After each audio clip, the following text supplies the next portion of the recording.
¿Qué tal, iglesia? Muy buenos días. Gracias al Señor, una vez más, aquí reunidos para su día, para celebrar a Cristo. Vamos a continuar entonces con nuestra serie de la carta a los Gálatas. Habíamos dejado la acción cuando el apóstol Pablo había estado defendiendo su ministerio de falsos maestros que trataban de murmurar contra él para traer un nuevo evangelio, para traer un evangelio que traía cargas pesadas sobre los creyentes de las iglesias en Galacia, a los cuales él llamó anatema. ¿Por qué anatema? Los llamó así porque realmente aquellos que predican un evangelio que quiere sumar algo más al único y suficiente sacrificio de Cristo es la evidencia de que esta persona no conoce a Cristo. La verdad, no conoce el evangelio y la verdad no es creyente. Anatema significa estar bajo la ira de Dios.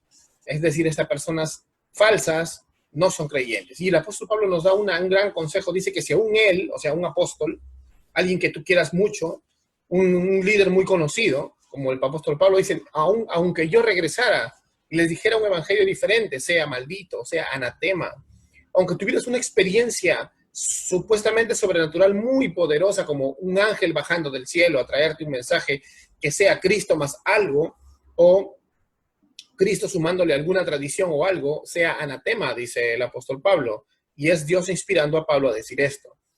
Pero el apóstol Pablo no estaba solo. A pesar de todos los problemas y luchas que tuvo, él tenía el respaldo de toda la iglesia universal. En ese tiempo los apóstoles le dieron su respaldo. Vamos a leer entonces el capítulo 2. Vamos a empezar con el capítulo 2, a leer del verso 1 al 10.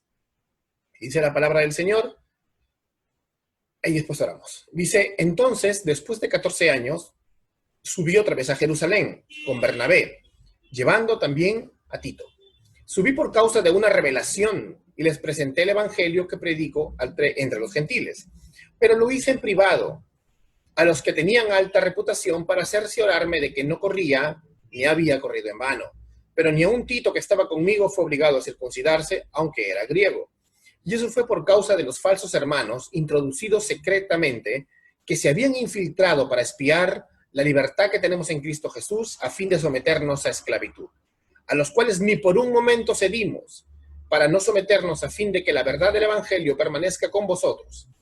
Y de aquellos que tenían reputación de ser algo, lo que eran, nada me importa, Dios no hace acepción de personas, pues bien, los que tenían reputación, nada me enseñaron, sino al contrario, al ver que se había encomendado el evangelio a los de la incircuncisión, así como Pedro lo había sido a los de la circuncisión, porque aquel que obró eficazmente para con Pedro en su apostolado a lo de la circuncisión, también obró eficazmente para conmigo en mi apostolado a los gentiles.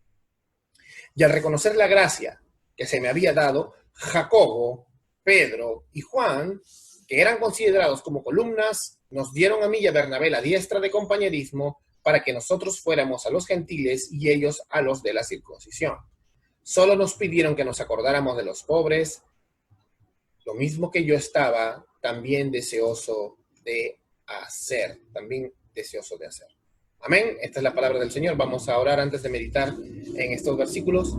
Amado Señor, queremos darte gracias por tu infinita misericordia, Dios mío. Gracias porque tú nos sacaste de las tinieblas a tu luz admirable. Tú nos rescatas, Señor, para poder servirte. Y a pesar de nosotros mismos, Señor, tú tienes misericordia y nos usas, Señor, como vasos de barro que llevan un gran tesoro que eres tú, Cristo Jesús. Ilumina nuestro corazón para que entendamos qué es lo que tú nos estás hablando, Señor, qué tienes para nosotros en tu palabra el día de hoy. Gracias, Padre Santo, en el nombre de Cristo Jesús te oramos.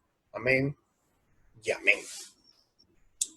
Bueno, entonces vemos que un tiempo después que Pablo estableció iglesias en la zona de Galacia, en el Asia Menor, algunos maestros, como vimos en los antiguos sermones anteriores, habían venido predicando este evangelio diferente, sumándole obras judaizantes y algunas obras de tradiciones que no están en las escrituras, que ni siquiera podían, darle un apoyo a la expiación, ya que la expiación es consumada. La expiación de Cristo es consumada, es total, es perfecta. Él mismo lo dice, consumado es. No dice, ahora les toca hacer a ustedes otras cosas. Él dice, consumado es. Él no dice, ahora te toca a ti cuidar tu salvación. No, él dice, consumado es. No dice, ahora te toca a ti evidenciarle a los religiosos para que ellos te den su aprobación con obras a ver si eres creyente o no. o con algunas cumpliendo sus tradiciones para que ellos determinen si tú eres salvo o no. No, consumado es. Ahora también te dicen, ahora eres salvo por gracia, pero ahora debes cuidar tu salvación o ganártela por obras. No, consumado es. Entonces, para nada, el apóstol Pablo dice esto. Aquellos que dicen esto son estos obreros fraudulentos, falsos apóstoles, falsos misioneros, falsos teólogos, falsos cristianos, que Pablo les llama anatema en el versículo 8. Entonces, uno antes en el verso 7, Pablo nos dice que no es solo un evangelio normal, porque no es una buena noticia, es muy mala. Imagínate que tengas que hacer muchas cosas para llegar a Dios, no podrías hacer nada. Para él es mala noticia que los judaizantes comenzaran a introducir, por ejemplo, la idea de que la gente debe ser circuncidada, que mantuvieran las fiestas judías, no se deben celebrar esas fiestas judías, son tipos de Cristo. Que si querían ser justificados deberían llegar a completarse como cristianos, a llegar a una meta de la perfección, y ahí serían justificados. Los judaizantes pensaban que el evangelio de la justificación de Pablo, solo por gracia a través de la fe, era inadecuado. Los judaizantes tomaban a Pablo como si fuera un libertino. Incluso en el libro de Romanos vemos cómo él hace una retórica de las quejas que hacían estos judaizantes diciendo, ¿haremos males para que vengan bienes? Cuando Pablo en ningún momento dijo eso. Como siempre, los legalistas crean un argumento que se llama muñeco de paja. ¿Qué es un argumento de muñeco de paja? Como yo no puedo realmente, no puedo con las ideas con las cuales no estoy de acuerdo, hago una caricatura, un muñeco de paja de las ideas y luego le pego. Es como si tuvieras que pelearte con un luchador de lucha libre gigante de 2 metros, pero como no le puedes pegar, no lo puedes golpear, entonces haces un muñeco de paja de él y ahí sí le pegas. Pero no estás realmente venciendo a tu oponente. Simplemente haces eso para que todos vean que tú le pegas, lo cual es falso. Estás haciendo una falsedad. Es una falacia. Y eso hacían también los judaizantes y aún los legalistas lo hacen. Tratan con estas falacias, someter a las personas a preceptos humanos, a tradiciones que de repente no serían malas si ellos no las pusieran como estándar para medir la espiritualidad o la fe de la cristiandad en completa, ¿no? No está bien. Bueno, entonces ellos agregaban sus requisitos, pero para que su versión del evangelio se mantuviera, entonces, ¿qué hicieron? ¿Te acuerdan? Tuvieron que tratar de desacreditar al apóstol Pablo. Y para hacer esto, tuvieron que desacreditar su autoridad como verdadero apóstol de Cristo. Y eso lo habían hecho justo en lugares donde Pablo no estaba presente. Nunca se pararon delante de él a decirle, Pablo, queremos un debate contigo delante de la iglesia porque creemos que están mal tus ideas. Ni siquiera lo hicieron en amor. Simplemente lo hicieron a las espaldas del apóstol Pablo. ¿Te das cuenta? Entonces eso fue una cosa terrible. El problema es que el apóstol Pablo no era un falso apóstol para ellos. El problema para ellos era ese, sino que traía el mensaje que no fue dado por hombre, como él mismo dice, sino por revelación del mismo Señor Jesucristo, lo cual le da una autoridad de verdadero apóstol, lo cual hace que Pablo tenga la autoridad total de un verdadero apóstol, como vimos en el primer sermón. Entonces, también algunos maleteaban de él, hablaban mal, decían de que él no era un apóstol verdadero porque no había sido uno de los 12, ¿no? Y que era un apóstol ilegítimo, pero como vimos, su autoridad no es porque haya andado con Jesús en su ministerio terrenal, sino que él tuvo la aparición verdadera del mismo Jesús, como también lo vemos en Gálatas, como también lo vemos en el libro de los Hechos. Entonces, vamos a seguir. Los primeros 2 capítulos entonces de Gálatas, como verás, casi todos los sermones seguimos esa hilación, son una defensa del apóstol Pablo contra estos cargos. En el versículo 1, él afirma su autoridad como apóstol. Como vimos en el primer sermón, Pablo rules, o sea, Pablo manda, Pablo tiene la autoridad, porque no era por medio de hombre ni de hombre, recuerdan, sino por medio de Jesucristo. En los versos que siguen, él sigue argumentando a favor de esto.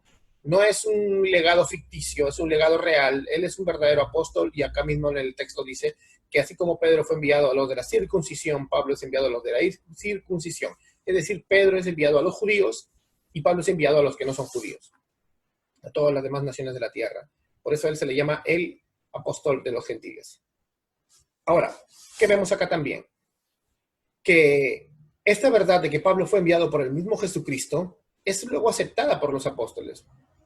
Y él presenta un caso, como se dice, persuasivo, ¿no? Él dice, mi autoridad está sentada en el Cristo porque no viene de hombre, pero la iglesia me ha dado su respaldo, ¿no? Mi apostolado y el evangelio que traigo llegan independientemente de los apóstoles de Jerusalén, pero ellos me han dado su derecha o sea, me han dado la mano, me han dado el apoyo.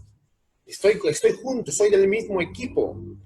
Entonces, ahora tenemos que entender, Pablo ha presentado entonces un caso poderoso, o sea, ha presentado un argumento muy fuerte y ha restablecido entre las iglesias de Galacia con esta carta su credibilidad, ¿no? Acerca de que él es un verdadero apóstol. Tenemos ahora una especie de contradicción, porque algunos dirán, pero hay otro tipo de apóstoles. Yo he visto que hay apóstoles hasta el día de hoy. Lamentablemente, hermanos, no tienen las marcas del apóstol. Un apóstol, para no estar hablando, porque hoy día no es una clase de quién es un apóstol, tiene que tener una marca clara, y es esta. Tiene que haber andado con Cristo, y tiene que haber tenido un encuentro personal con Cristo físicamente, y una revelación de Cristo, los cuales en las Escrituras solo son los 12, incluyendo a Matías y el apóstol Pablo. Nadie más. No hay más apóstoles. Lo que queda, recuerdan, es la base de Efesios 2:20, los apóstoles y los profetas, es el carácter apostólico de la iglesia, que es lo que continúa. Eso es lo que continúa. Pero ya no hay más apóstoles. Ahora, lo que pasa es que muchos apóstoles, o muchas personas que se hacen llamar apóstoles en la actualidad, suelen decir que han tenido un encuentro con Cristo o una revelación para poder subirse al coche de este argumento. Pero están mintiendo, porque ya no hay más apóstoles. Es muy fácil, cualquier charlatán puede decirte, ayer se me apareció Jesús. Aunque hay personas que realmente han tenido un encuentro con Jesús en lugares donde no había Biblias, donde ya no había más que hacer, en oscuridad total, como Richard Wurmbrand cuando fue encerrado por el gobierno comunista de izquierda durante 14 años en una cárcel oscura donde no había ni colores, ni luz, ni nada, y antes de que él sea liberado, Jesús se le aparece. Pero el hermano Richard, nunca, jamás, es uno de los mártires contemporáneos más conocidos que sobrevivió, nunca ha dicho que es un apóstol. ¿Te das cuenta? Él ha tenido un encuentro con Jesús similar tal vez al de Pablo, pero él no dice que es un apóstol. ¿Te das cuenta? Ahí te das cuenta realmente quién es un apóstol. Él sabe que ya no hay más apóstoles. Misioneros hay, y un misionero es un apóstol. Si te quieres llamar apóstol, quiero verte en las misiones. Y no jactándote, no rico, sino en las misiones. Bueno, entonces en Gálatas capítulo 2, del 1 al 10, el apóstol Pablo va a tratar estas cuestiones, ¿no? Debe hacerlo con mucho cuidado y con toda la integridad del caso, como el hombre de Dios que es. Por un lado, debe mantener su independencia de los apóstoles de Jerusalén para preservar la verdad de que él no es solamente enviado por ellos. O sea, no es que él no es un apóstol y solamente está viniendo a copiar las ideas de ellos, pero por otro lado debe demostrar que el evangelio que predican los apóstoles de Jerusalén es el mismo y que él tiene el apoyo de la iglesia. Él no es un independentista, él es parte de la iglesia de Cristo, sino que tienen diferentes misiones. Unos están en Jerusalén y los otros están entre los gentiles, o sea, entre los no judíos. La forma en que Pablo trata el tema en cuestión, entonces, es muy inteligente, ¿no? Él dice que cuándo, con quién y por qué subió a Jerusalén. Y él nos cuenta su experiencia en medio de los apóstoles. Él cuenta cómo sube a Jerusalén. Luego también en el verso 3 y 5 describe ese encuentro con los falsos hermanos. Entonces Pablo no fue a Jerusalén porque tenía dudas sobre su evangelio. Dijo, voy a ver a ver si me enseñan algo más y me confirman, ¿no? Porque no estoy seguro de lo que estoy diciendo. No. Él dice que subió por revelación. Pablo no solo recibió su evangelio a través de una revelación de Cristo, sino que incluso 14 años después el Señor viviente del cielo está dirigiendo los pasos del apóstol. Él es un verdadero apóstol de Jesucristo. Ahora, ahí vemos acá que entra en acción un personaje que luego sería conocido. Se llama Tito. ¿Por qué tomó Pablo a Tito? Porque él no está jugando. Su evangelio toma personas verdaderas. Tito va a ser uno de los anexos de la predicación de Pablo. Tito es griego y no está circuncidado, es un gentil, como le dicen los judíos. No está circuncidado según las leyes del Antiguo Testamento. Sin embargo, él es un hermano en Cristo por fe. Él tiene la circuncisión espiritual que vemos en Romanos capítulo 2, 28 y 29. Él es un verdadero hijo de Abraham a través de la fe. Y esta es la libertad que presenta Pablo. Y Tito es uno de sus mejores casos. Entonces, ahora, algunos se preguntan, pero los judíos son muy extremos con esto. ¿Se verá obligado Tito a circuncidarse por los apóstoles en Jerusalén o no? No, dice que no pasa eso. No lo fuerzan a circuncidarse. Ahora, en el verso 2 él dice, los que tienen reputación de algo, y se refiere a los apóstoles. porque ellos son los más reputados que había en Jerusalén. Es decir, Pedro, el apóstol Pedro, y Santiago, que es el hermano del Señor, que llegó a ser pastor de la iglesia de Jerusalén, y Juan. Este Santiago no es el apóstol. Recuerden que el apóstol, el seguidor de Jesús, fue asesinado por Herodes Antipas, fue uno de los primeros mártires. Este Santiago, el que escribe la carta también en la Biblia, es el hermano del Señor, se llama Jacobo.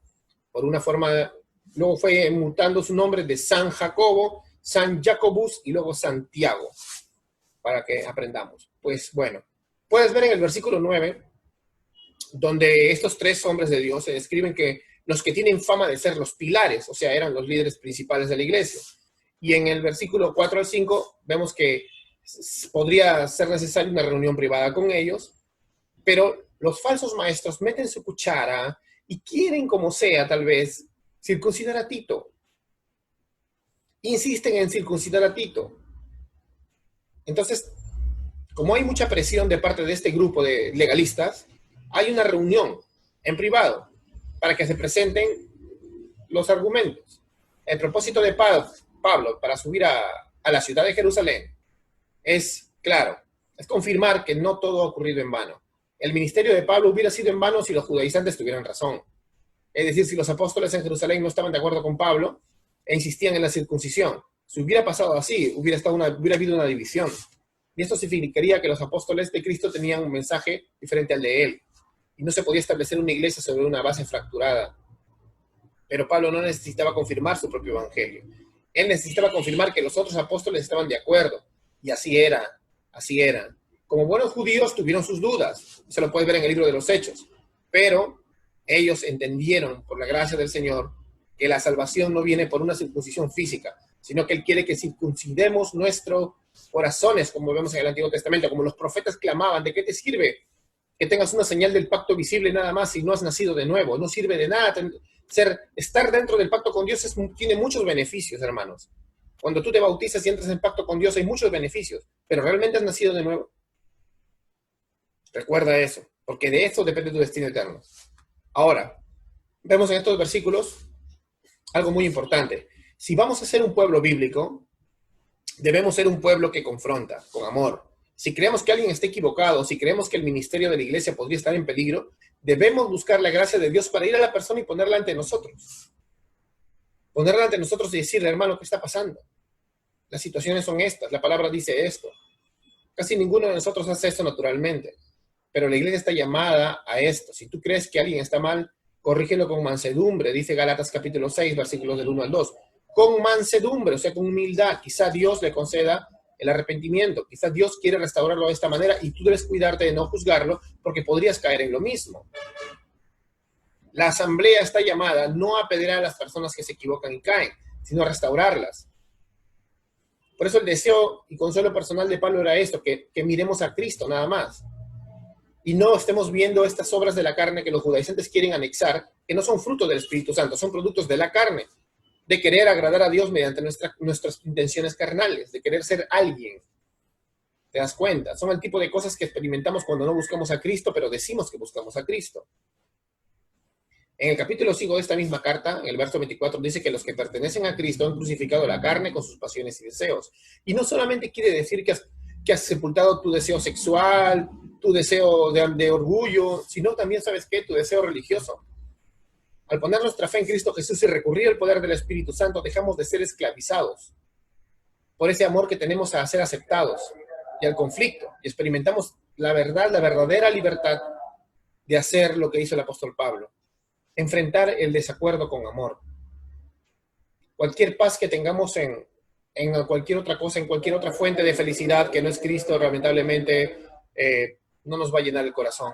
No va a llenar para nada el corazón. Cualquier consuelo, cualquier alegría, cualquier seguridad, cualquier fuente de paz que no implican volver al Salmo 16 y encontrar en su presencia plenitud de gozo y delicias a su diestra para siempre, no nos va a traer paz. No nos va a traer paz. La segunda implicación de los versículos 1 y 2 es que debemos preocuparnos por la unidad doctrinal, especialmente en los puntos que son cruciales, ¿no? No sé, yo creo que debería ponernos tristes que haya tanta división en la iglesia sobre asuntos de doctrina no fundamental, ¿no? Creo que todos hemos pasado por ese tipo de discusiones, de doctrina no fundamental. Debería ponernos tristes que la la desunión del pueblo de Dios se dé con ese tipo de cosas. Pero me temo que lo que hacemos a veces es inofensivamente, pero es destructivamente. Entonces debemos entender las cosas como es. Pero eso no significa que vamos a tener unidad ahora en nombre de la paz con los falsos hermanos. Hay falsos hermanos.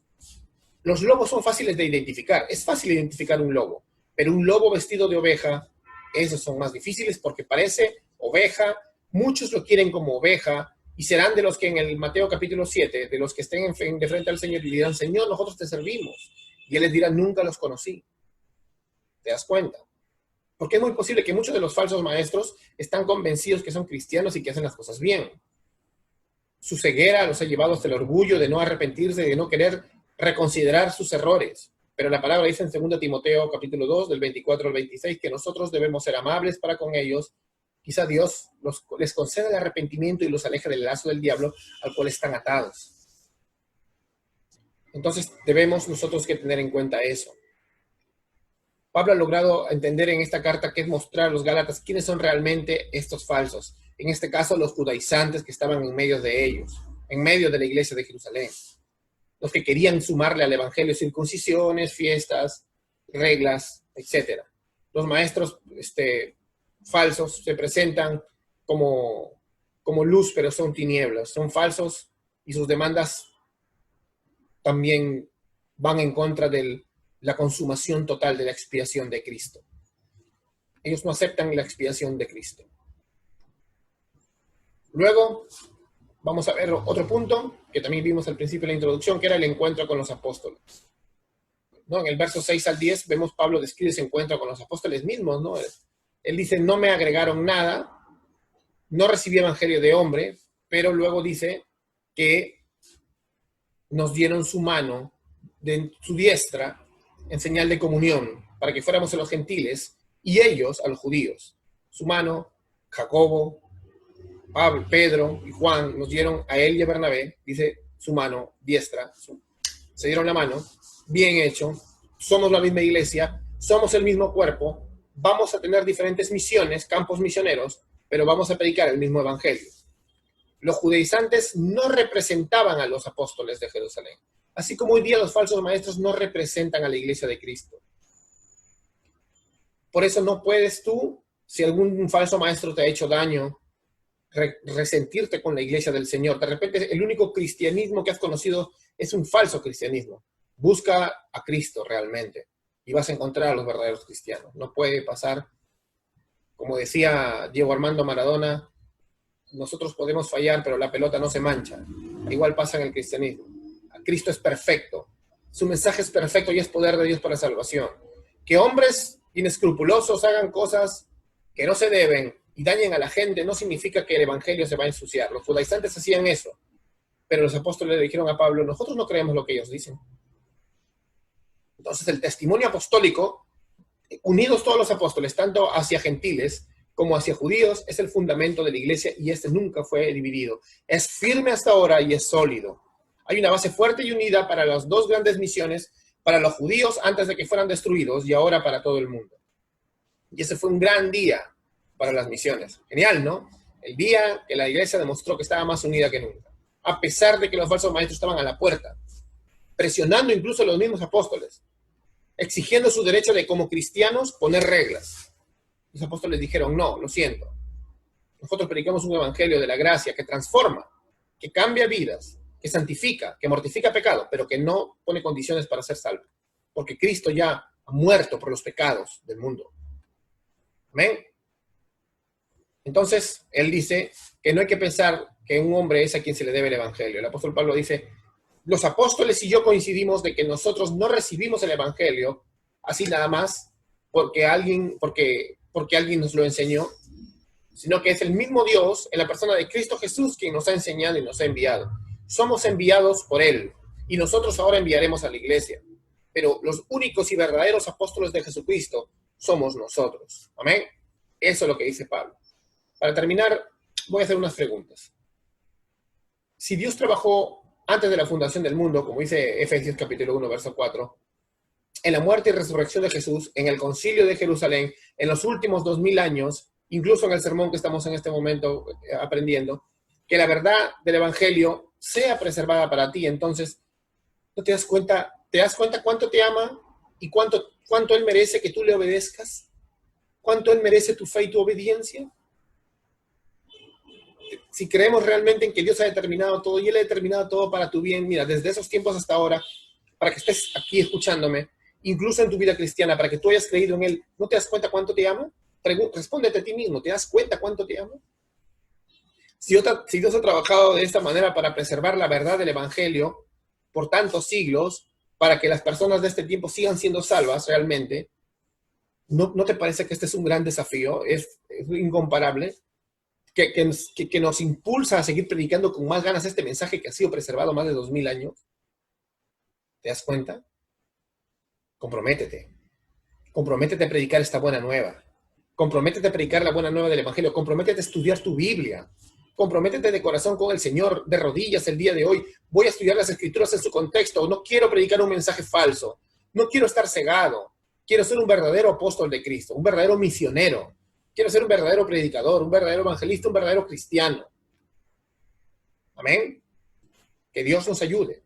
Que Dios nos ayude a realmente darle la gloria en todo lo que hacemos. Que Dios te bendiga, hermano. La próxima semana vamos a seguir meditando en la carta a los Gálatas. Prepara tu corazón porque esto va a ser genial. Se vienen buenos tiempos con esta carta. Vamos a aprender muchísimo. Amén. Vamos a orar. Amado Señor, queremos darte gracias por esta breve meditación del día de hoy, Señor.